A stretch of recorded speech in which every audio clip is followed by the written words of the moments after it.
Hi అండి, అందరికీ నమస్కారం అండి. ఇక ప్రభుత్వ ఉద్యోగులు మరియు టీచర్లకు సంబంధించినటువంటి ఒక అప్డేట్ అయితే రావడం జరిగిందనమాట. ఆ అప్డేట్ ఏంటనేది ఈ వీడియోలో వెళ్ళి పూర్తిగా ఇన్ఫర్మేషన్ అనేది తెలుసుకుందామండి. ముందే వీడియో చూస్తున్న ప్రతి ఒక్కరు కూడా వీడియోని అయితే తప్పకుండా లైక్ అయితే చేయండి.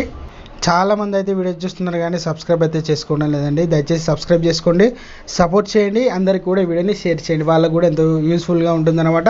ఇక వివరాలు కనుక వెళ్ళినట్లయితే బకాయిలు చెల్లించాలి.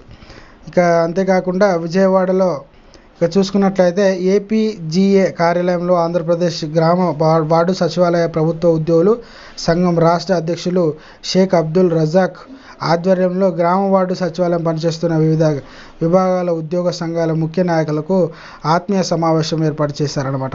ఈ సమావేశానికి ముఖ్య అతిథిగా ఇక ఐక్యవేదిక చైర్మన్ కేఆర్సి సూర్యనారాయణ పాల్గొనడం జరిగిందనమాట. సమావేశంలో సూర్యనారాయణ మాట్లాడారు. అంటే ఈ సమస్యలపై పరిష్కారం ప్రత్యేక దృష్టికి తీసుకెళ్తామని తెలిపారు.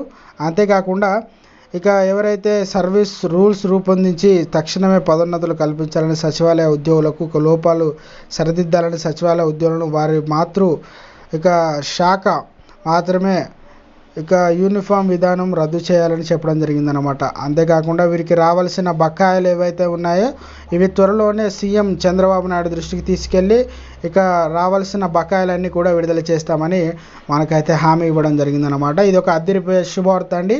ఇది పెన్షనర్లకు, టీచర్లకు మరియు ఉద్యోగులకు కూడా ఒక మంచి అదిరిపోయే డబుల్ ధమాకా అని చెప్పడం జరిగిందనమాట. ఇది అందరూ కూడా గమనించగలరు.